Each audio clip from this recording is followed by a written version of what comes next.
Hey guys, welcome to Everyday Journey. This is what I got going on today. This is I got this at the scrapyard, and rather than take what people bring them and scrap it right off the bat, if it seems like it might be usable or salvageable, they will set it aside and let people come in there and purchase it. So this is a vise that I bought in there. I paid $11 and some change.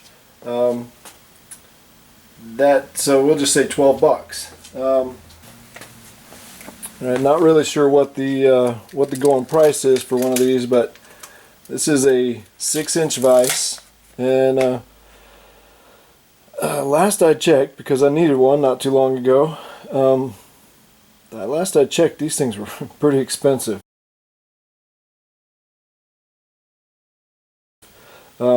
And of course, unless you get an industrial version, and even some of those are bad too, they're all going to be cast iron. So if you get one, basically one way, shape, or form, you need to go through and check it all and make sure that all the seams, anywhere on the jaws, things like that, make sure that that it's not cracked, because once it starts cracking, or once it is cracked, it's just going to continue to fail. And some people have been successful at welding cast iron, but in most cases it's not preferred. You just go ahead and buy a new one would be your best bet. But this one doesn't seem to be cracked anywhere. The problem I did find with it is inside here. Oh man, that thing is heavy. Inside here, you've got the corkscrew. This right here turns. Inside here is it's held down by a little bracket in here, and I don't know if we're going to be able to see it here, but basically the bracket is held in place by one screw, and that screw is basically kind of stripped out. So let's take this thing apart so we can see it. First we got to undo the swivel points. This is what would allow you to swivel it around on your workbench once it's mounted down. You just loosen these and then turn it. And of course they're not loose yet, and this thing has seen better days as far as the rust goes and stuff. So, but anyway, you would just turn it like so, and then just tighten it back down once you had it in the position you needed it. That way you got multiple angles you can work at there. The one that I bought previously at the scrapyard, because mine, I had a cheap one, and I broke it. So I went to the scrapyard and actually found a vise there.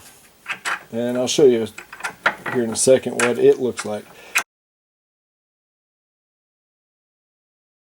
Problem with that vise though is that it was actually, rather than this being one vise up top, holy cow, it actually had two vices, a bigger jaw, well, one vise, but two jaws, a bigger jaw up top and a smaller jaw at the bottom. And then once you loosen this, you could turn this whole thing all the way over 180 degrees and actually get a small one or a large one. The thing is, somebody broke the large one, and I asked them how much it was, and I think they maybe told me 10 bucks or something like that. So me needing a vise, I went ahead and bought it. 10 bucks, you really couldn't go wrong, and it's rare that you see a vise even at a scrapyard that's in working condition or salvageable condition. Most of the time people have broken them. So we got that off. Oh man. Take that swivel part and set it aside. Let's go ahead and unscrew this all the way out. You can tell it's definitely in need of some oil, grease, anything to make this a little bit better.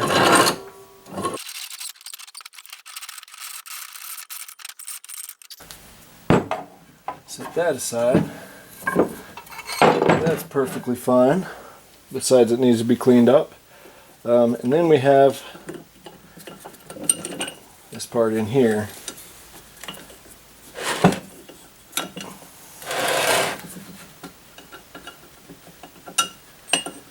And let's see if I can get a good view of this. You can see this bolt right here, the threads are just kind of mangled. And the thing is, it's mangled also inside here. This is what it goes through. This is actually what bolts down, and corkscrew goes into here. And so this is what keeps the corkscrew part stationary, and as you turn it, it goes further this way or further this way, which actually is what engages or disengages the vise. So pulling this out, checking it, here on the bottom, this is what it screws into. And it screws from the other side, obviously. But we screw it in here and we can see it's a little tight.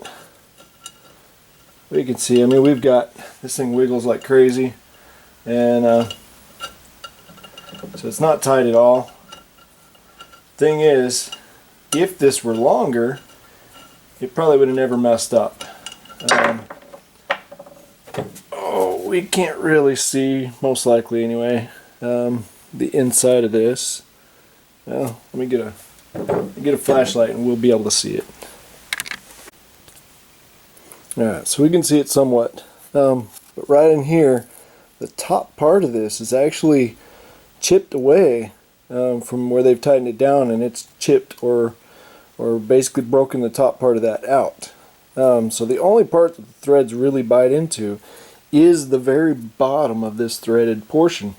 The top part, it just slides right through. So so what I've done is I've hunted through all of my bolts and things like that, and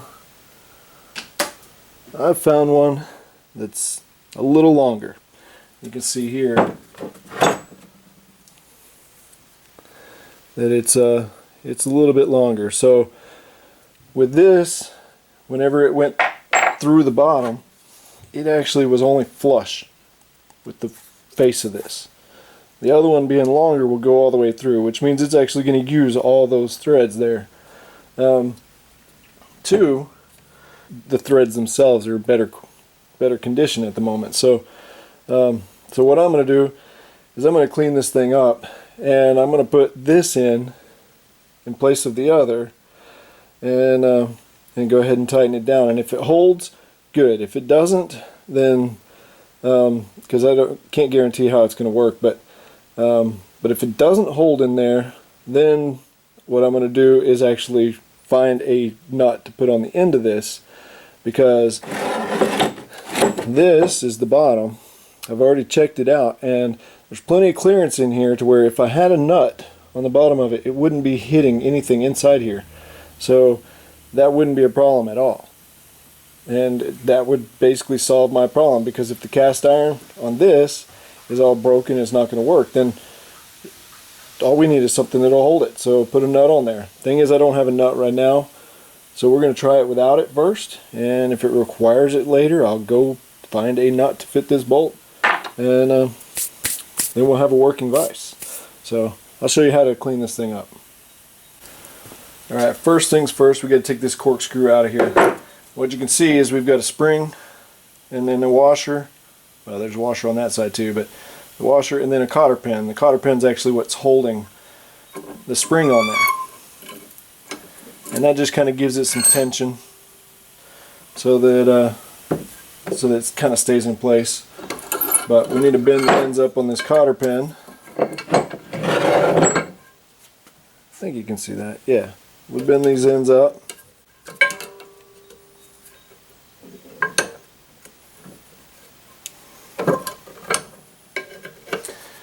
And they didn't do a very good job with this anyway. Whenever they put the cotter pin in, it was actually dragging against the sides in here, and that was some of the noise you were hearing. That's funny. Okay.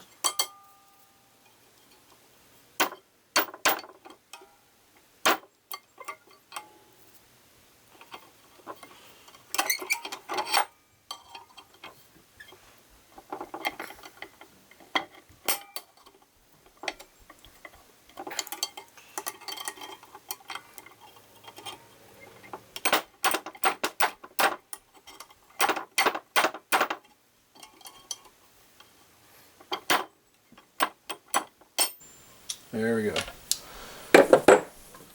So now we can slide all this out.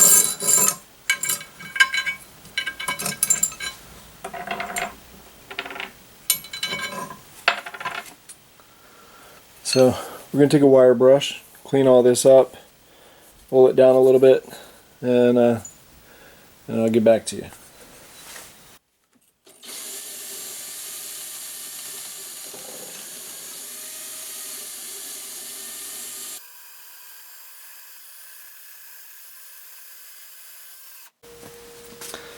Alright, I'm going to take some 80 weight gear lubricant here, or 90 weight, 80 weight, sorry, and this is why I keep my old socks, old clothes, things like that, because they work good for rags. So just going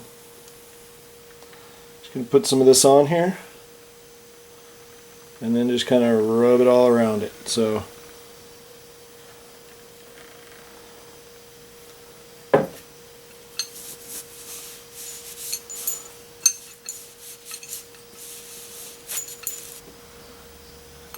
now I'm just going to put this one on and run it up through it real quick.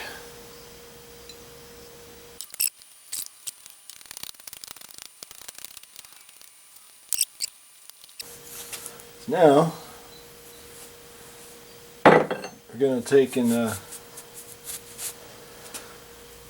we're going to clean this up. I'm going to clean up this edge here, this edge here. I'm going to actually clean up here on the bottom. Those are the only parts really that are going to be touching that much to anything, so that we'll just take it and clean them up. That way they're nice and clean. Put some oil on those, and then we'll move on to the next piece.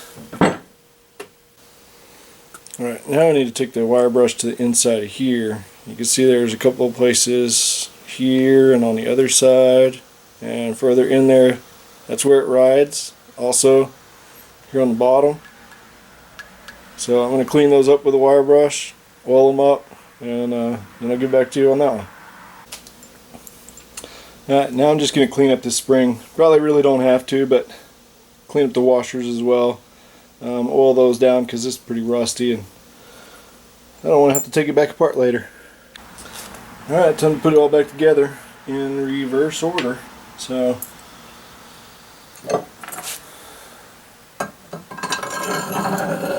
it's going to be the fun part, trying to put this pin in, because you got to compress the spring.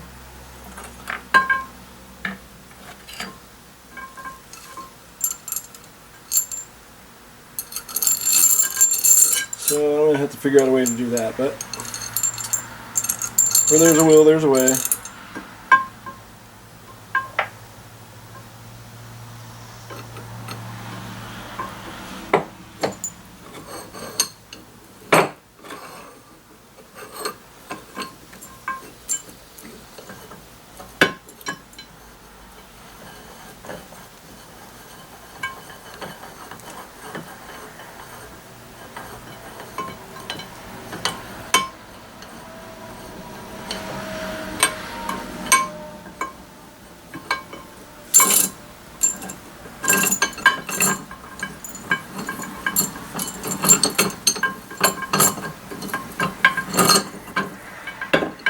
I think what I'm going to do is, I'll put a link to it, but there was a YouTuber that did this. He restored the vise completely.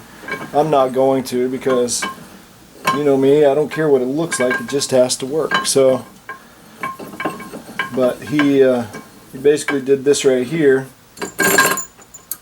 and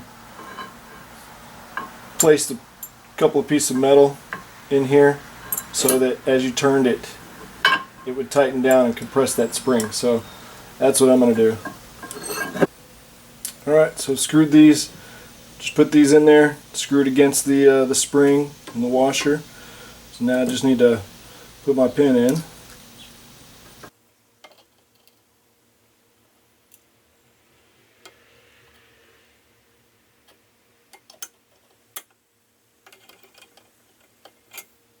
Unscrew it, and so we'll pull these out first. And this is going to kind of bend the pen as well. Collar key.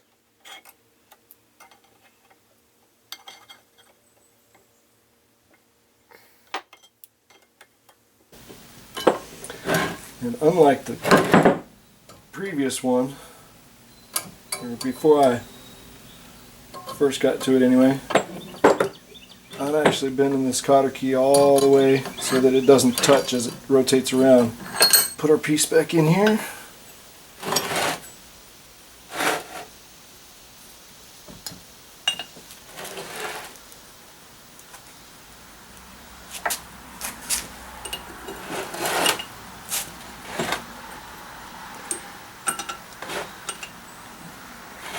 And bolt it down and get it finger tight at the moment, because I want to make sure it's in the right position with those once the corkscrew part is going through it.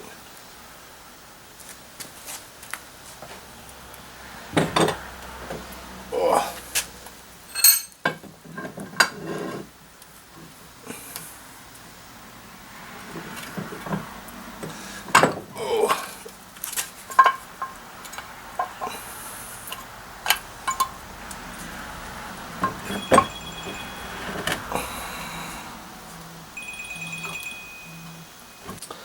I got a phone call while I was working on that, so I just went ahead and answered and just finished screwing it in off camera.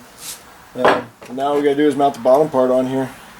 It seems like that screw is holding so far, so it should be okay. As long as my table that I'm working on here doesn't break, because it's kind of makeshift. So go ahead and screw these in, and then all I gotta do is mount it to a table and use it. And I could probably use some more grease, or well, grease would maybe be better, but could probably use some more oil.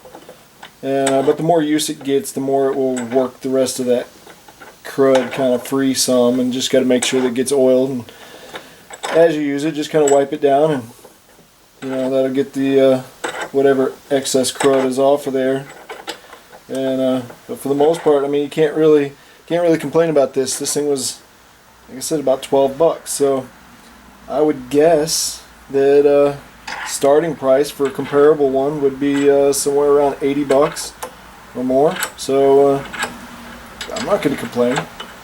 Take me a few minutes of work just to tear it apart real quick and do whatever. But it may not work as it is. It seems like it will, but if that bolt starts to come back out of there, then my next thing will be just to get a nut to go on the other end of it, and that will take care of that problem. So, and if that starts to kind of unscrew on its own out of the nut, then my next option after that will be actually put the nut on there, make sure and cut the bolt to where it's flush with the end of the nut, and then just take the tack welder, or take the welder and just tack it on real quick. Tack it to the nut so that it can't unscrew. But the problem with that is if you ever got to take it apart for whatever reason, now you got to cut that off of there. So try not to go that route if I don't have to. I guess I could use some thread tight or thread lock stuff. Loctite. Could use that instead, and actually that's probably a better idea, so that you can actually still get it apart if you needed to. But there we go. I mean, already it's a little tight, a little crusty here, but it unscrews just fine. Seems like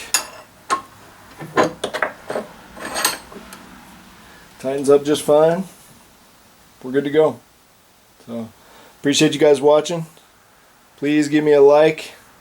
Please subscribe to the channel. Whenever I get to 200 subscribers, we're going to do something special again. You guys decide. So go ahead and get on there and throw me some comments. Make sure it's something safe, and preferably not very expensive.